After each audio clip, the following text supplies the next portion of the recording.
दोस्तों, हमारा पड़ोसी देश यानी बांग्लादेश अपनी हरकतों से बाज नहीं आ रहा, क्योंकि जब ये भारत पर किसी तरीके की टिप्पणी करते हैं, भारत इनकी बातों का जवाब बातों से देता है, लेकिन जब इनके पास बोलने के लिए कुछ नहीं होता तब ये छोटी हरकतों पर उतर आते हैं। और छोटी हरकत ये है कि अब बांग्लादेश से ड्रोन्स भारतीय सीमाओं में घुसना शुरू कर चुके हैं। और उससे भी बड़ी बात यह है कि भारत और बांग्लादेश की सीमा पर जो नियम कानून लागू किए गए हैं उनका उल्लंघन करते हुए ये ड्रोन्स भारतीय सीमाओं में घुस रहे हैं। और रिसेंटली एक और ऐसी घटना सामने निकल के आई है जो कि त्रिपुरा के अंदर देखने को मिली। अब त्रिपुरा को टारगेट इसीलिए किया जा रहा है और इसके पीछे वजह ये हो सकती है क्योंकि कुछ दिनों पहले त्रिपुरा की तरफ से मांग उठती है कि ग्रेटर त्रिपुरा लैंड बनाया जाए और बांग्लादेश के चिकन नेक को तोड़ करके भारत के हिस्से में शामिल कर दिया जाए, क्योंकि बांग्लादेश की जब बुरी नजर हमारे चिकन नेक पर हो सकती है तो क्यों नहीं हम बांग्लादेश के चिकन नेक पर अपनी नजर गड़ा सकते हैं। और अब शायद आपको अंदाजा लग चुका होगा कि बांग्लादेश ऐसी हरकतें क्यों कर रहा है।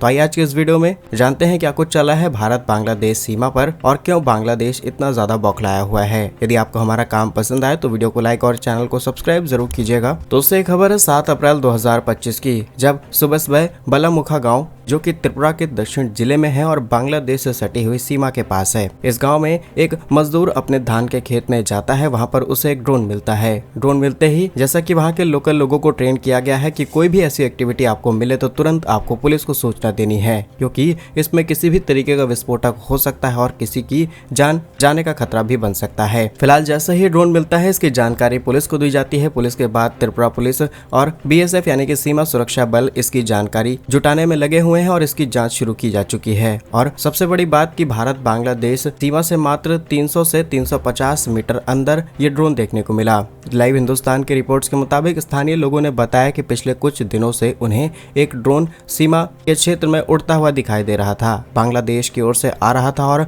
हवाई सर्वेक्षण करता हुआ प्रतीत होता था। रिपोर्ट्स के मुताबिक सूचना मिलते ही बलोनिया पुलिस थाने की एक टीम मौके पर पहुंच गई, ड्रोन को अपने कब्जे में लिया और यह ड्रोन कैमरा से लैस था, जिसमें निगरानी और घुसपैठ की आशंका बढ़ गई, जिस पर त्रिपुरा पुलिस के एक वरिष्ठ अधिकारी ने कहा कि हम इसे फॉरेंसिक जांच के लिए भेजने की योजना बना रहे हैं ताकि इसकी अंतिम उड़ान का पता लगाया जा सके कि ये ड्रोन एग्जैक्टली कहां से आया। और ये एक घटना नहीं है बल्कि भारत बांग्लादेश सीमाओं पर ऐसी घटनाएं लगातार होती रहती हैं, लेकिन जब से ग्रेटर त्रिपुरा लैंड की मांग उठी है तब से ये घटनाएं और ज्यादा बढ़ गई। अगर ग्रेटर त्रिपुरा लैंड की बात आप नहीं जानते तो आपको बता दें कि कुछ दिनों पहले मोहम्मद यूनुस जो कि बांग्लादेश की अंतरिम सरकार के मुख्य सलाहकार है 26 से 29 मार्च 2025 को चीन यात्रा पर जाते हैं। चीन जाते ही बांग्लादेश के तमाम इंपॉर्टेंट प्रोजेक्ट जो कि भारत के हाथ में दिए जाने चाहिए थे वो सीधे सीधे चीन को सौंप करके चले आए, लेकिन उसी बीच उन्होंने ये कह दिया कि भारत की जो 7 सिस्टर्स हैं यानी कि 7 बहनें नॉर्थ ईस्ट के 7 राज्य वो पूरी तरीके से लैंडलॉक हैं। अब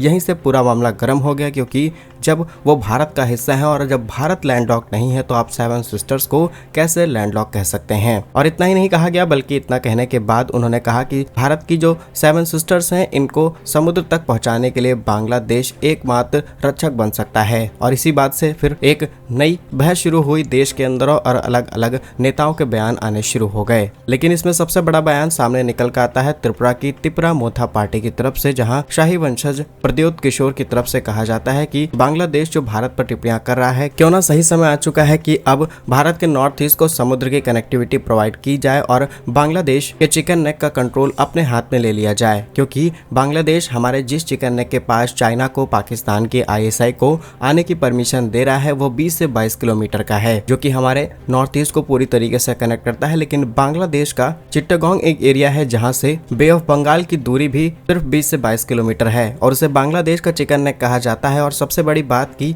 बांग्लादेश के ही इन गांवों में रहने वाले लोगों का मानना है कि हमें भारत के साथ शामिल हो जाना चाहिए, क्योंकि अनस्टेबिलिटी इतनी ज्यादा है इस देश के अंदर। और सबसे बड़ी बात की लगातार अराकान आर्मी हो या फिर रोहिंग्या इनको परेशान कर रहे हैं और बांग्लादेश की सरकार भी इन्हें बहुत ज्यादा प्रताड़ित कर रही है। और यही सबसे बड़ी बात बन जाती है, क्योंकि दोनों ही तरफ से जब इंटरेस्ट शो किया जाता है तो इस तरीके की घटनाएं अक्सर केसेस में देखने को मिलती हैं। और अगर कोई भी देश शामिल होने की इच्छा रखता है तो 51% जनमत आपको चाहिए, उसके बाद आप आसानी से उस देश को अपने देश के संविधान में कुछ संशोधन करते हुए शामिल कर सकते हैं। फिलहाल प्रद्योत जी की माने, जो कि तिपरा मोथा पार्टी के संस्थापक और राज्य की दूसरी सबसे बड़ी पार्टी के नेता हैं, 1 अप्रैल को वो अपनी सारी जानकारी देते हुए बताते हैं कि भारत को समुद्र तक मार्ग बनाने का का सही समय आ चुका है। इसके लिए हमें अपने स्वदेशी लोगों का समर्थन करना चाहिए और जो कभी चटगांव पर शासन करते थे ताकि हम किसी भी शासन पर निर्भर ना रहे। और उन्होंने सुझाव दिया कि भारत को बांग्लादेश को विभाजित करना चाहिए और चटगांव हिल ट्रैक्स को अपने साथ शामिल कर लेना चाहिए, जो कि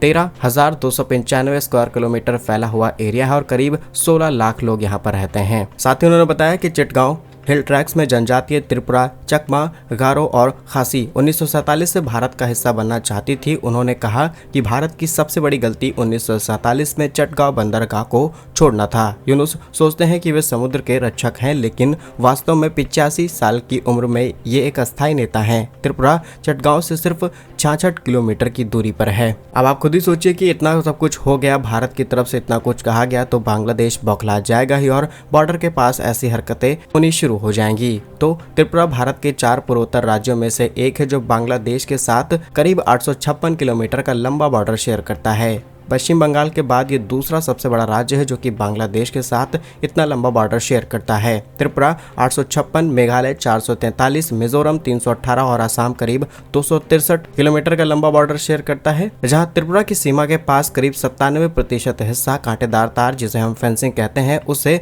पूरी तरीके से सुरक्षित किया जा चुका है। लेकिन इसके बावजूद भी घटनाएं रुकने का नाम नहीं ले रही है और राज्य सरकार का कहना है कि अवैध घुसपैठ को रोकने के लिए कदम उठाया गया। इसके बावजूद भी BSF और त्रिपुरा स्टेट राइफल्स 24/7 निगरानी रखती है इसी लोकेशन पर और 2024 में BSF ने 61 यानी कि 61 संयुक्त अभियानों को चलाया, जिसमें मवेशी, चावल, नशीले पदार्थ और अन्य सामानों को जब्त किया गया, जिनकी वैल्यू करीब 2.88 करोड़ रुपए थी। अब आप खुद ही सोच सकते हैं कि जब हमने फेंसिंग कर ली है, कटीले तार लगा लिए हैं, उसके बावजूद भी ये सारी एक्टिविटीज सीमा पर हो रही हैं, तो सोचने वाली बात यह है कि जो अभी ओपन बॉर्डर्स हैं, जहां पर किसी भी तरीके का ऐसा काम नहीं किया गया है, वहां पर BSF को कितना ज्यादा चैलेंज फेस करना पड़ता होगा। और अब मोहम्मद यूनुस, जो कि ऑलरेडी अनस्टेबिलिटी पूरे देश के अंदर क्रिएट कर चुके हैं, इससे भारत के लिए चिंताएं और ज्यादा बढ़ जाती हैं। और ये तो बांग्लादेश के छोटे मोटे ग्रुप्स या फिर जो वो पाल रहे हैं उनकी तरफ से किए जा सकते हैं। बांग्लादेश की सरकार या फिर सेना जब ऐसे काम को करने पर उतर आए